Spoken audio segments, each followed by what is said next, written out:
So the BJP that you heard claiming that this is an attempt to distract from more relevant issues. However, it seems that the opposition is divided. Another strike as far as Sharad Pawar is concerned, breaking ranks with the opposition, where he at first disapproved of the attack on Adani, called it a targeted one, and now over the Prime Minister's degree and his educational qualifications, raising those questions, asking if this is even a political issue to raise at first. The list that has now also come out saying that there are more important issues such as jobs and inflation and religious divide. That must be the prime focus of the opposition.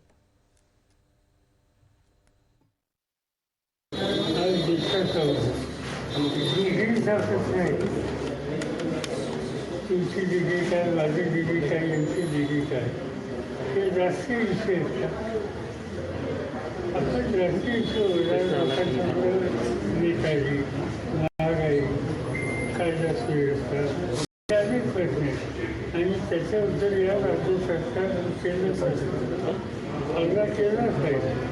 हा धर्म जात या नावाने माणसामध्ये अंतर्निर्माण क्षेत्रात महाराष्ट्रामध्ये सगळीकडं या अतिवृष्टीचं नुकसान झालं.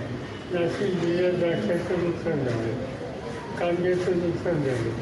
आता या सगळ्या प्रश्नांना होत आहे का आम्ही सगळ्यांनी इथून आळी देणं राज्य.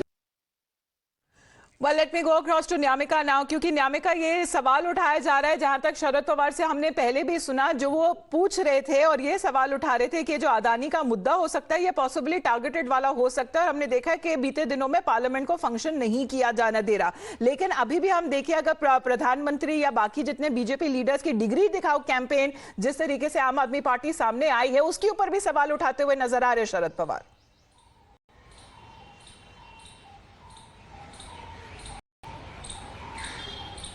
जी बिल्कुल, देखिए, और इससे विपक्ष की एकता पे एक बड़ा सवाल खड़ा होता हुआ नजर आ रहा है, क्योंकि जिस तरीके से शरद पवार का बयान आया है, कहीं ना कहीं अगर कांग्रेस पार्टी की भी बात करें तो कांग्रेस भी आम आदमी पार्टी के इस नए कैंपेन से दूरी बरतती हुई नजर आ रही है. आम आदमी पार्टी ने कई बार ऐसा वक्तव्य भी दिया है. आम आदमी पार्टी के नेता कई बार खुलकर सामने आते हुए नजर आए कि उन्होंने जब प्रधानमंत्री नरेंद्र मोदी की डिग्री और उनकी एजुकेशनल क्वालिफिकेशन पे सवाल खड़ा किया है, और इसी को लेकर अब आम आदमी पार्टी की तरफ से एक नया कैंपेन भी शुरू किया गया है, डिग्री दिखाओ कैंपेन, जिसमें उन्होंने ये दावा किया है कि लगातार जो आम आदमी पार्टी के नेता है वो एक के बाद एक अपनी डिग्री दिखाएंगे, ताकि एक तरीके से सवाल जो है वो प्रधानमंत्री नरेंद्र मोदी से पूछा जा सके कि आखिर उनकी डिग्री जो है वो सही है या नहीं. और इस तरीके के सवालों के साथ में वो प्रधानमंत्री नरेंद्र मोदी को घेरते हुए भी नजर आएंगे. लेकिन विपक्ष की अगर दूसरी पार्टियों की बात करें तो आज जिस तरीके से शरद पवार का बयान सामने आया है वो एक बड़ा सवाल खड़ा विपक्षी एकता के पे, क्योंकि शरद पवार ने भी कहा है कि ये जो मुद्दा आम आदमी पार्टी कहीं ना कहीं उठाती हुई नजर आ रही है वो कोई मुद्दा ही नहीं है. क्योंकि अगर देश की बात करें तो तमाम ऐसी चीजें हैं जिन पे सरकार से सवाल खड़े करने जरूरी है, वो चाहे बेरोजगारी का मुद्दा हो, महंगाई का मुद्दा हो, या फिर जिस तरीके से धर्म के आधार पर एक देश को बांटने की कोशिश की जा रही है. इन सभी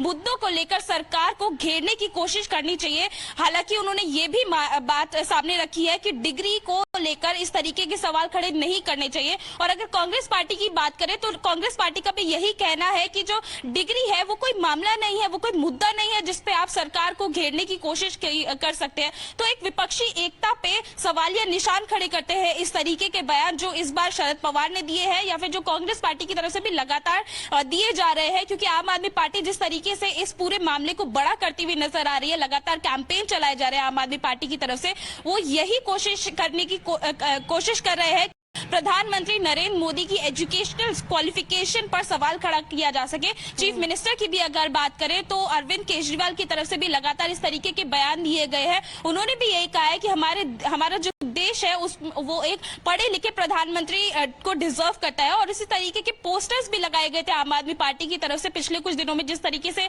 हमने देखा था. और अब एक नया कैंपेन आम आदमी पार्टी की तरफ से शुरू किया गया है, जिसके बाद लगातार आम आदमी पार्टी के जो तमाम नेता है वो प्रेस कॉन्फ्रेंस करते हुए नजर आएंगे और अपनी अपनी डिग्रियां दिखाएंगे, ताकि प्रधानमंत्री नरेंद्र मोदी पर एक सवाल खड़ा किया जा सके. But Nyamika, how do we take the statement of Sharad Pawar? Because we've seen that how those leaders there from the opposition have been breaking ranks with the other opposition party leaders. Even when the parliament was on, we have seen different protests happening on part of the TMC, the Aam Aadmi Party also not participating. And here is the NCP Supremo who on time and again has been mediated between the issues as far as opposition political parties are concerned. It is very important to note what he has said.